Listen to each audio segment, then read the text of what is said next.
The Himalayas have some of the highest peaks in the world, including Mount Everest. But it's no surprise airplanes find it difficult to navigate the area. But why are commercial airplanes actually banned from flying there? For starters, these mountains have an average height of more than 20,000 feet. Mount Everest, the highest mountain in the entire world, stands at 29,037 feet high above sea level.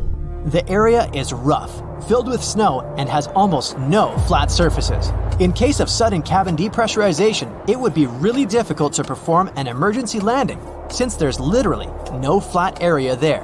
More so, the low oxygen environment at such an altitude means there's likely to be a lot of turbulence. Not only is it really unpleasant for passengers, but random air movements and high wind velocity means that it's really difficult to maneuver the airplane. This area is also quite low populated, so there's not much there in terms of radar systems. And radar is crucial for aviation safety. Without radars, pilots would be unable to communicate with the ground to figure out flight conditions. It can also get so cold up there that jet fuel might completely freeze. Sure, the fuels used in airplanes usually freeze at around -50 degrees Fahrenheit, but it may be possible above Everest. The lowest temperature was recorded there back in December 2004, when thermometers showed a staggering -44 degrees Fahrenheit. So, no wonder pilots don't want to ever take that risk, especially on a commercial flight. Among the few airports located in the Himalayas, there's one considered to be the most challenging to land in the world. Only 8 pilots on the planet are certified to do it. It's called Paro International Airport, and it's located in Bhutan, a landlocked country in the eastern Himalayas. First, landing there is so dangerous because you're literally flying through some of the world's tallest mountain peaks. Not to mention that those 8 pilots also have to consider strong winds. Despite the challenges, they do manage to safely land over 30,000 people each year. Moving further, there's no radar there to guide the pilots, so they need to maneuver the aircraft entirely in manual mode. The pilots need to track their movements based on specific visual landmark checkpoints as they approach the runway. Moreover, flights are only allowed there during daylight hours and under good visibility. These pilots also need to watch out for utility poles and roofs on the hillsides too. It means they often squeeze their planes between mountain peaks at 45-degree angles before dropping quickly onto the runway. No wonder only 2 airlines fly to Paro International Airport. Apart from these commercial pilots, there are specially trained helicopter rescue pilots who spend most of their career at 20,000 feet in the sky. Most of the time, they partner with equally experienced climbers who train by crossing the Khumbu Icefall. It's dubbed the most dangerous square mile on the planet. Made up of ice pillars as tall as a 6-story building, this huge stretch of the glacier on Everest's western side is filled with bottomless ice holes. It takes between 4 to 12 hours to get from one edge of the icefall to the other, depending on the experience of the climber. You may think it's a pretty serene location since you're literally only surrounded by ice and snow, but these local professionals claim otherwise. One Everest veteran said that the noise was actually the worst part of the job. The mountain produces awful squeaking sounds and sometimes even sighs. It often makes people feel like it's talking to them, warning them about the treacherous environment. Mount Everest isn't the only no-fly zone in the world. Surprisingly, Disney parks are also part of this exclusive club. So you won't ever be able to look out of your plane window and see the beauty of fairy tale castles from up above. In recent years, a lot of crowded tourist attractions, including Disney parks, have increased their security measures to make sure their visitors are as safe as possible. As such, no aircraft is allowed to fly within 3,000 feet of Disneyland in California or Walt Disney World in Florida. It was initially a temporary ban, but this rule became permanent back in 2003. Some other places don't have planes flying over them because of their historical importance, like Machu Picchu, located in the Peruvian Andes Mountains. There's also a large number of rare wildlife species and plants that grow exclusively in this area. It's crucial that they're protected as well as possible. What does it have to do with planes not flying over that area? Firstly, it reduces the volume of harmful chemicals in the area. Secondly, if a plane ever needed to perform an emergency landing in this location, it'd cause irreversible damage to buildings and wildlife. Surprisingly, planes can fly over the Greek Parthenon in Athens, but with one condition: not to get closer than 5,000 feet above it. This way, the historical building is kept a bit more protected from any emergency landings, since there are specially designated areas around it. You won't be able to see the Taj Mahal from above either, since it's one of the most important, oldest, and most beautiful pieces of architecture in the world. It also needs added security features. This building dates back to the 1600s. UNESCO announced it a World Heritage Site in 1983.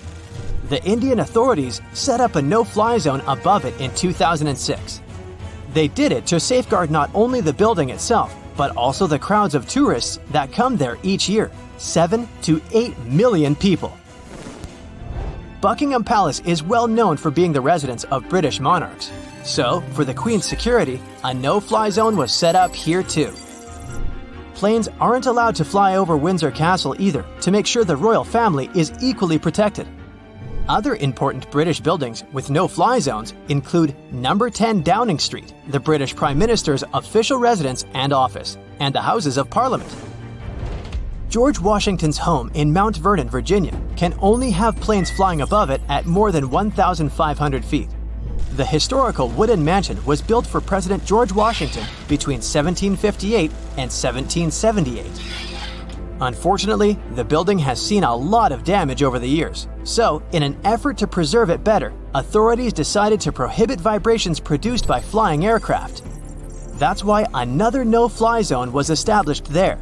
It covers the airspace above this National Historic Landmark. That's probably the reason why you'll rarely see pictures of this house from above. Since it's the residence of the US President, it's not allowed to fly over Washington, D.C. It's also the home of Congress and other establishments. So, the authorities set a special flight rules area, stretching for 30 miles around Ronald Reagan International Airport. This means that it's one of the airports with the most precise takeoffs and landings. Pilots have to carefully tackle no-fly zones, which sometimes results in uncomfortable takeoffs for passengers.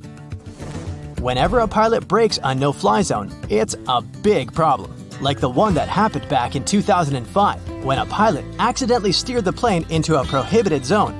The capital had to be evacuated immediately, and their regular activities were interrupted.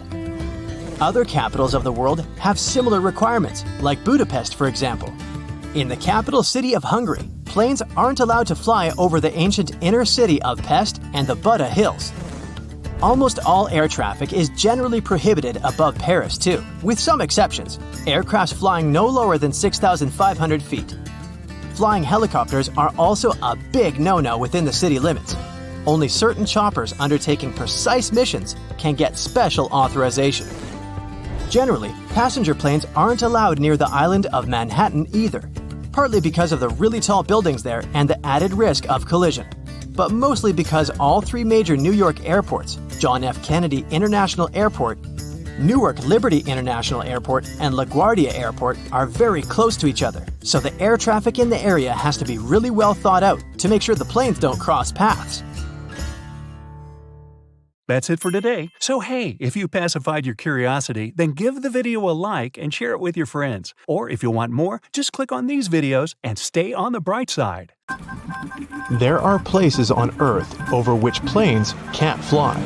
They are restricted airspace zones you can't enter for security or secrecy reasons. There are 5 types of protected zones: areas of cultural, political, historical, and environmental significance, and areas that are protected to ensure visitors' safety. Let's have a look at the most famous of them. Firstly, it's Washington, D.C. and the White House. It's a very protected zone. No one can fly over it if they're less than 18,000 feet above sea level. There's an airport close to the White House, and the restrictions cause a lot of trouble for pilots and passengers. Pilots have to maneuver very carefully so that they don't accidentally enter the restricted zone, because the consequences are quite severe.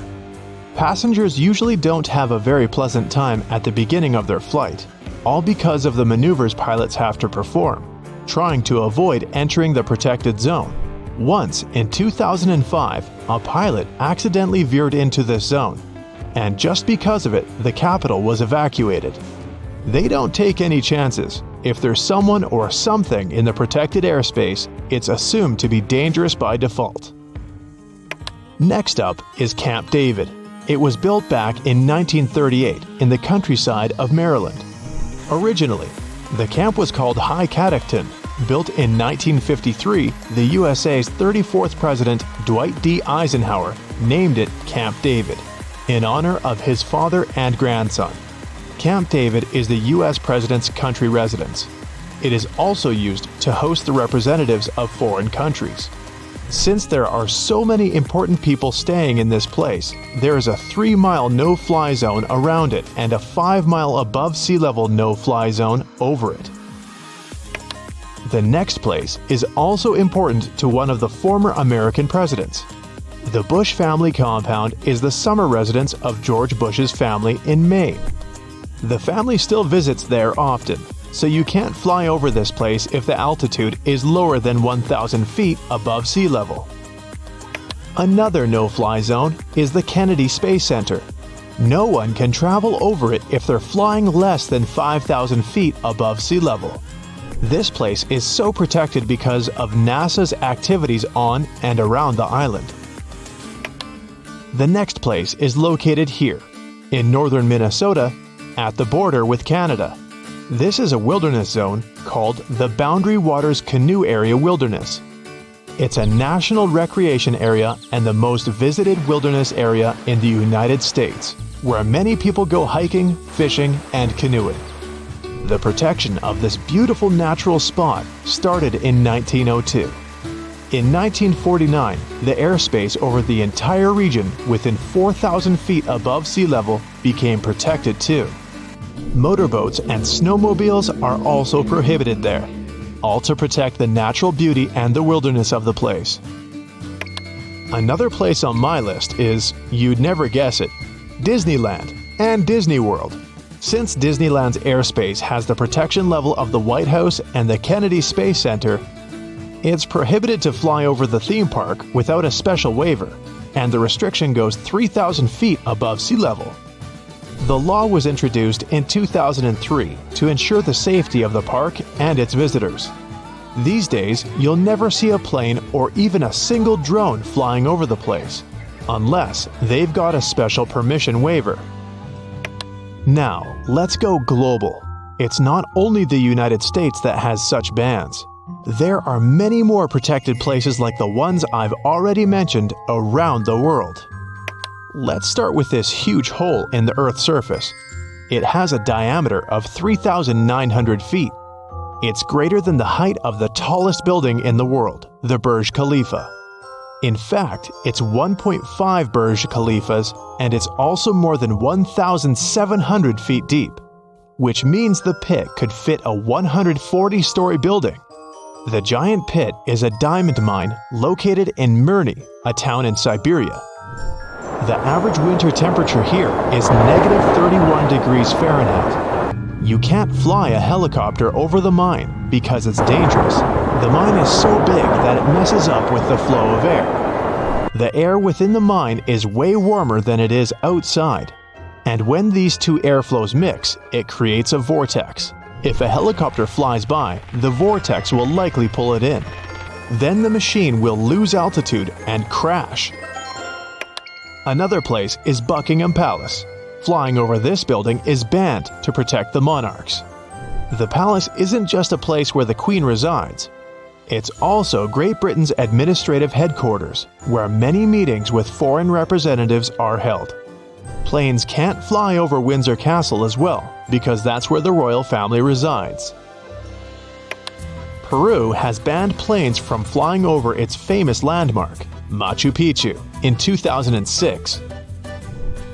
The ban was supposed to protect the landmark's heritage and its wildlife.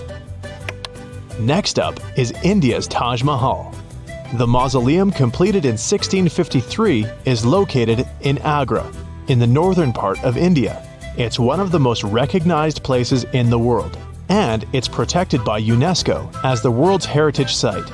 No wonder this place, which is visited by more than 6 million people every year, is so protected. The area has been a no-fly zone since 2006. This law was enacted to protect the building and the visitors. Even though there's no official prohibition, planes prefer to avoid particular regions on our planet. One of them is the Himalayas. The Himalayan mountains are higher than 20,000 feet, and with Mount Everest, the tallest point on Earth, reaching 29,032 feet.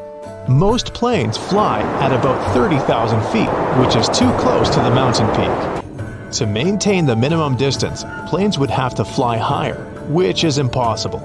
Also, the winds are too strong over the mountains, and this makes it difficult to maneuver aircraft. Planes need routes with the possibility of emergency landings and with the best radar services, just in case something goes wrong during the flight. The problem is that there's almost no radar services in the Himalayas, and pilots wouldn't be able to communicate with air traffic controllers on the ground. An emergency landing is only possible on flat surfaces, and there are none of those in the Himalayan region. The risk is simply too high with mountains everywhere. If you don't think it's already dangerous enough, there's more. If something, for example cabin decompression, happens to an aircraft at such altitude, the plane will only have enough oxygen for around 20 minutes. When this oxygen runs out, the plane must descend to at least 10,000 feet above sea level to replenish its reserves.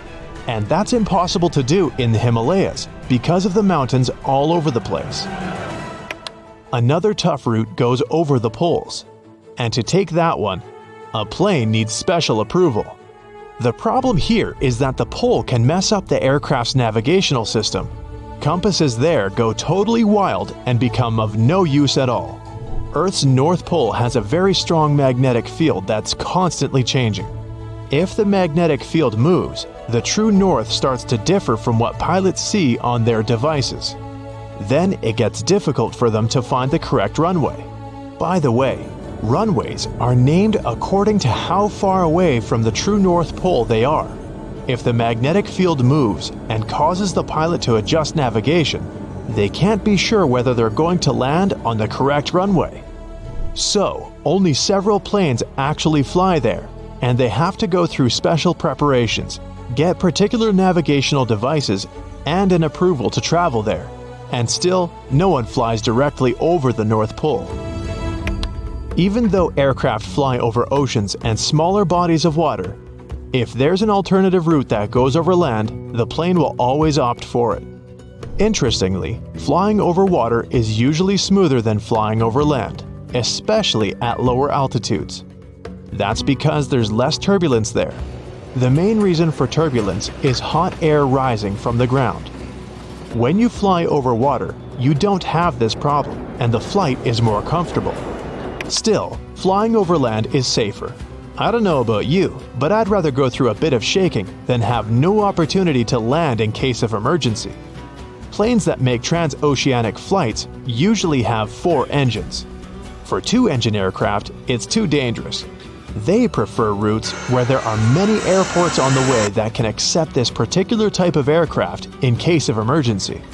Imagine an engine failure happens. In this case, the aircraft will have to rely on the remaining engine to take the plane to the nearest airport and land safely. There aren't so many airports in, let's say, the Pacific Ocean. Hey, we all want to get from point A to point B in the quickest, most direct path possible. Agreed? Good. But if you ever wondered why there's no direct flight from your hometown to your destination, there's a reason. When deciding on a new route, airlines have smart analysts who decide what that route will be or if it'll even happen. They got 2 main questions to answer: how many people want to go there, and how much money are passengers willing to pay? Depending on those 2 factors, airlines can make new routes and drop existing ones. Distance means fuel, and fuel means money. If they're not selling enough tickets to enough passengers going that route, out it goes. So it's not only us passengers wanting to get from A to B the fastest way possible. The airline wants to make it as efficient as it can be too, because time is money. By the way, it's always bugged me why people don't want to fly from B to A. It's always A to B. Why? B's a nice place, but you wouldn't want to live there? I don't get it. Anyway, back to the script. Whenever you're going on a road trip, you probably plan your route. You pick the best possible roads, you check how many gas stations, stores, and rest stops will be on the way. Even if you don't do that, airlines certainly do, because flying is a lot more expensive than driving. Before a flight starts, the crew makes a flight plan. The plan is uploaded to the aircraft's computer and shows the whole route from one city to another. The plane will have to stick to it most of the time, even though there's actually a whole set of routing possibilities. Because it's good to have a plan B, C, and D when you're moving a large chunk of metal through the sky with hundreds of people on board, airlines have the main route and backups to use in case of weather conditions or other possible issues. So, the people and the airline want the plane to fly the least time possible. As we know, the shortest way from A to B is a straight line. But when you look at the flight map, it's anything but a straight line. It's more of a rainbow shape across the globe. Why is that? Because showing our 3D Earth on a 2D map tricks your eye. Your plane really is flying in a straight line. Proof? If you take a string and connect, say, LA and Tokyo, you'll see it's as straight as lines get. But compare your string to the lines of latitude running across your globe. There it is, that rainbow. If we look at a live flight tracker, we can see thousands of planes flying at the same time in the same route. I mean, the whole map is covered. Look at them all.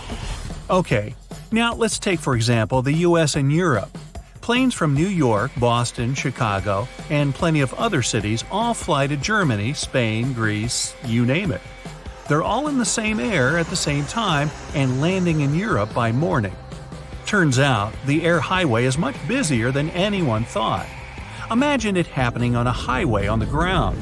So much traffic every single day. But when you're up there in the sky looking out at the clouds, it feels like your plane is all alone. All these planes use pretty much the same route because it's faster and cheaper. So how is it that thousands of aircraft, all basically on the same road, don't fly into each other? Well, the difference between the road and the sky is that the road is flat. Up there, thousands of feet above the ground, the space is 3D. So air travel takes perfect advantage of that. But you still have to coordinate all that movement, of course. Air traffic is managed by dispatchers who watch for planes and make sure they don't get closer than 3 miles to each other. Something that helps them do that is flight level regulations. All westbound flights stay at even-numbered altitudes. 34,000, 36,000 feet, you get it. All eastbound flights are at odd-numbered altitudes. 35,000 and 37,000 feet. Meaning there's at least 1,000 feet between planes flying towards each other. Doesn't sound like much when we're talking altitudes of tens of thousands of feet, but that's about the height of the Empire State Building. Some parts of the air have extremely high traffic because so many planes fly there every minute. Whenever an aircraft enters one of these super busy zones, it must follow a very specific route. But even in not-so-crowded zones, there are still thousands of planes. To share the sky safely, each must follow their own route that even has a specific name. And they have plenty of help staying on the right path. There are devices on the ground called fixed navigational aids, or nav aids for short. They send radio signals in the sky that an aircraft can pick up on. You also have waypoints that are simply geographical points on Earth. They're loaded into the GPS systems, and an aircraft must follow them. An airplane's whole route is basically flying from one waypoint to another, all the way to the destination place. Now, let's go back to that global flight tracker. Something else you'll notice is that planes mostly avoid flying over the ocean and large bodies of water, the Pacific Ocean in particular. Yes, you see some here and there because people do have to get to Hawaii somehow. But in general, everyone's flying around the Pacific, not over it. That's because it's a route that's preferably avoided. Whenever there's a nice path above the ground an aircraft can follow instead, it'll go for the ground. But that doesn't make any sense because flights over water are smoother. Turbulence is caused from hot air rising from the ground. When there's no ground below you and just vast water, the source disappears and you get a less bumpy flight. Still, flying over land is safer. It just comes down to more possibilities for emergency landing on the ground rather than, well, in the middle of the ocean. And planes that take those transoceanic flights are usually the big kind with 4 engines. It'd just be too dangerous for the ones with only 2 engines. Just imagine an engine fails, and that plane would have to rely on the one other engine it has. It's possible, just best avoid it. But big ones also prefer to have a safe place to land just in case. Now, show me an airport in the Pacific Ocean. Not many of them, huh? Hence, why everyone's flying around it. Another region that planes prefer to avoid is the Himalayas. Again, doesn't mean it never happens, just better not to. The Himalayan mountains are higher than 20,000 feet, with Mount Everest reaching 29,032 feet, just to be precise. Most planes fly at about 30,000 feet, and that's just way too close for comfort. Not to mention the winds are strong there, and mountains make it difficult to maneuver the aircraft. That, and there are almost no radar services in the Himalayas, so the pilot wouldn't be able to communicate with the ground. Also, an emergency landing is only possible on a flat surface. The Himalayan region is the exact opposite of that. Add to that, there's a risk of running out of oxygen in this already dangerous area. An airplane only has enough oxygen to last 20 minutes. Plenty of time for the pilot to lower to at least 10,000 feet to a safer altitude with more oxygen. But the Himalayas make that pretty much impossible because, well, mountains, poking up all over the place. You get the picture. Back to our flight tracker map. You'll also notice hardly any planes flying over the poles, except that one up in the Arctic. Hey, what are you doing there? Ah, Dubai, Seattle. Well, it's one of the very few. This route likely got a special approval, navigation system, and a unique set of preparations. The problem here is that the poles interfere with the navigation. Compasses there go berserk and are of no use. The Earth's North Pole has a very strong magnetic field that's constantly changing. The magnetic field moves, making true north different from what pilots see on their devices. If they're just a few degrees off course, it could end up costing them dearly over long distances. That's why very few planes actually fly over the Arctic. And forget about Antarctica, nobody's flying over it. Not that you're not allowed, it's just that almost 70% of Earth's land is in the Northern Hemisphere, and nearly 90% of the world population lives up there. Hey, the more you know.